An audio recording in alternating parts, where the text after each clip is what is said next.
Hello, friends, and welcome to today's podcast. On today's episode, we're going to be looking at the various ways in which one can actually start investing in real estate. So, in 2025, what are the possibilities or what are the routes can one really take in investing in real estate?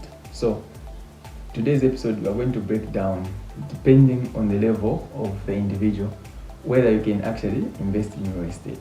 So, the question really comes, who can invest in real estate? And the answer is a simple one. It's anyone, right? Now, people would say, okay, I'm not having enough funds. Okay, I need to save up for this much. Okay, I can't start. No, actually, the truth is anyone can actually save up in real estate. And on today's episode, I'm breaking down what we are calling house hacking, right? Which is like the easiest way in which one can actually enter into real estate and try to see if they can manage actually a property.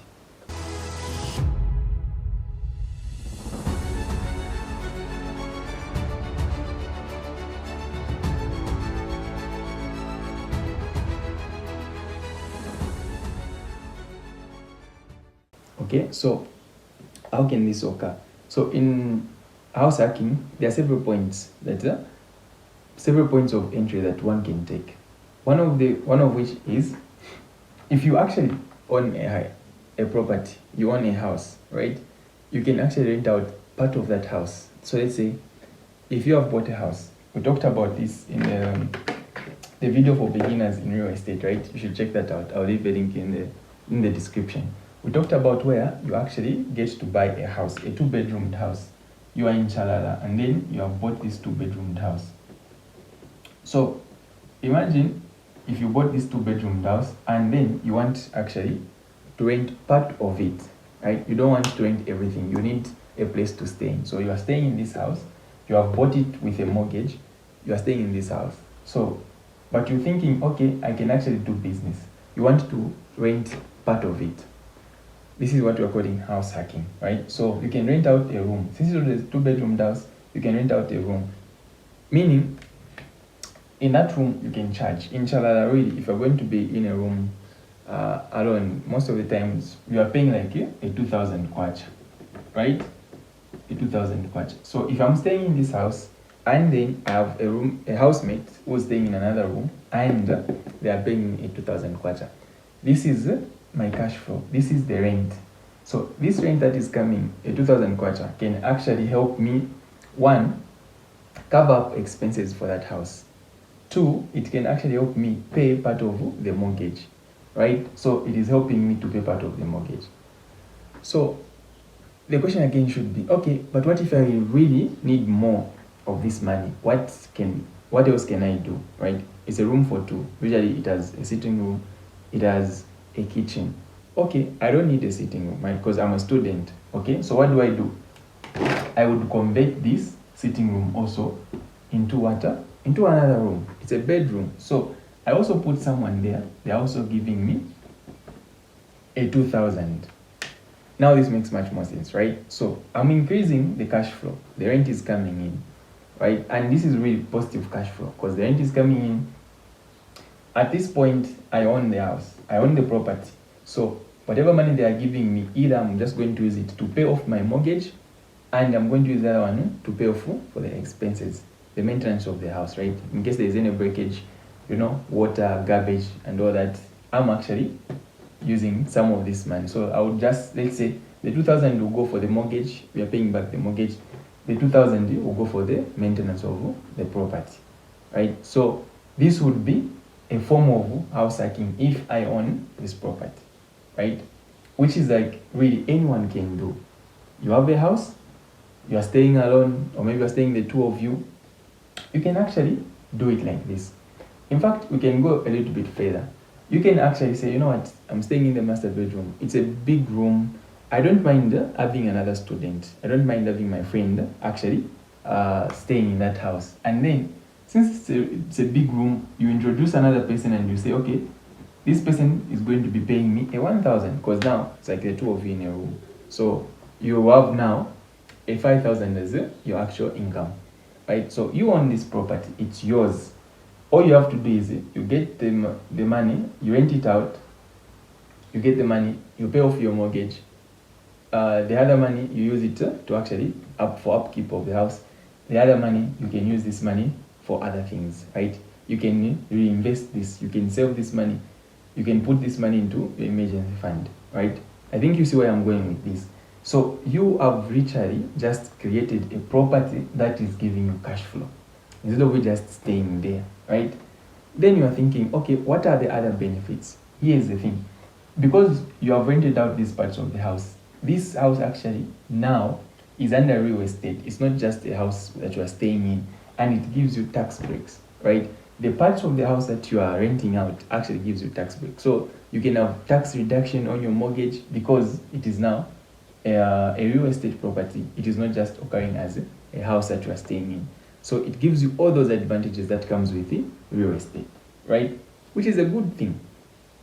Okay, so this is actually one way in which you can take up the real estate as the first property, right? What if you are saying, okay, I'm a student, I'm in college, I don't have enough money to buy my own house, right? What would I do? Okay? Here's what you can do, right? It's all about having the financial knowledge and knowing how to position yourself. If you're able to position yourself, you're actually able to achieve just about anything, right? So in this instance, we're still going to use the same example. You are staying in Chalala, you are a student and you have found a house, or you want to start real estate. You are thinking, okay, what should I do? Where can I start first? So you find yourself a house, a 2-bedroom house, very nice, and it is costing about 6,000, right? It's costing about 6,000. So if this house is costing about 6,000, then you are a student. It's obviously not a good idea for you to go and start paying 6,000 every month, right? It's not really making sense. But it's 2-bedroom, right? And it has a sitting room, it has a kitchen. So you are thinking, okay, what can I do with this house? So you say, I'm at school, I'm not alone, I have friends. Why can't you get friends, right? So you get friends, you say, okay, guys, I have a house, I think we can rent it out as a group, okay? It has 2 bedrooms and a kitchen and a sitting room, okay? So what you do is, first and foremost, you rent out the first bedroom. You make it maybe just for one person. That one person can pay you 2,000, right? Or you make it for 2 people. Maybe you are charging them 1,000 each, or you are charging them 1,500, right? 1,500 each. Either way, let's just say you put one person, and that person is paying you 2,000. This is manageable, right? Like they are paying you this, they are staying in that house alone. You're thinking, you know what?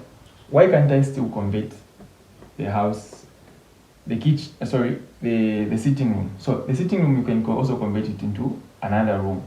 These guys are also paying you a 2,000. And then you say, I can't stay by myself, right? Like, don't choose comfort over progress, right? Like, if you're going to say, no, I can't stay with people, I like being alone, and it's understandable, other people do, right? Personally, I don't mind saying someone. So, like, you say, okay, I'm going to choose progress over comfort, right? Because, like, why would I be comfortable staying in a room by myself? Why is I can put someone in the room and then I'm getting an additional money, right? And you are in charge of this house, so you have learned how to screen, right? Like, or you are learning how to screen for people who want to be in the house, right? You have made your own rules. Basically, you are the main tenant in that house. Therefore, everyone else who comes in that house passes through you. So you have come, or you should come up with a tool in which you screen these people, right? Come up with a set of rules. I have rules. So I've come up with a set of rules where every individual that comes into the house should fit that criteria. And if they don't fit, they don't enter the house, right? So such things help you actually also learn how to manage properties, right? So because of that, you actually get to have more experience before you can even buy bigger houses, before you can build your portfolio. So in this instance, we're saying we're going to introduce another roommate. So you have that roommate paying you 1,000 kwacha, right? They are paying you 1,000 kwacha. And now you're thinking, okay, out of this 6,000, you're only going to pay yourself a 1,000. Now, this is much better, right? Because you are literally just paying 1,000 out of the 6,000, which you could have been paying. In this instance, if you are already paying this 6,000, you just saved yourself a 5,000 kwacha. Every month you have saved yourself a 5,000 kwacha. Here is another thing. A sitting room, usually they are bigger. So you can say, instead of putting one person in the sitting room, you can put 2 people in the sitting room. And each person giving you a 1,500. Because right now, if you're in Shalala, you know that if you're going to be in a room for 2, you're paying about 1,500. So you're paying 1,500, they're paying 1,500. This is 3,000, this is 5, 6, right? This is coming from your own roommate. So basically, this whole 6,000 has been taken by your housemates. And you are actually living for free. This is the goal. The goal is to actually live for free as a student. You are not paying a penny for where you are staying. Now, I know what you're thinking. Okay, where am I going to find these roommates? How am I supposed to convince them? Again, you are not doing this out of greed, and you're not doing it illegally, right? These people you are bringing in should be aware of what you are doing, and they should be able to sign contracts. If you are going to do anything, especially where money is concerned, where someone else's property is concerned, have binding contracts. You explain to them what you are doing, and they should enter with that knowledge. Not you lie to them, right? Let's say you make up some certain figures and then you lie to them to say even you are paying. At the end of the day, when they find out, either they will go to the landlord, and they are going to do what? To run you out of the house, because you are really like lying, you are cheating out of their money. So explain these things to them, make them understand what is happening, and then carry on your project. So this is another way in which you can enter real estate. Now, when people say you can actually make money even without owning, without you being an owner of, without you being the owner of the properties or the asset that is bringing you cash, people might think, okay, that's impossible, right? Robert Kiyosaki will tell you, okay, I made money without actually having money, or I bought this property without having money, without paying for it, right? Like using other people's money, right? So you can actually do it. And as you have seen, this is math, like numbers don't lie, right? Like this is how you can actually achieve that. You can stay for free. And imagine if you're a student at Apex doing maybe medicine for 6 years, right? And you are able to crack this at 3rd, 4th year. You can go literally for 3 to 4 years without paying rent, right? Like that's really a very, very good upset, right? Like it gives you that money that you can actually invest into something else, right? So this is really house hacking. You don't have to be a millionaire, right? Like you don't have to have thousands and thousands of cash in your accounts for you to actually start real estate. As I've demonstrated here, you can really even start from nothing. All you need is knowledge, right?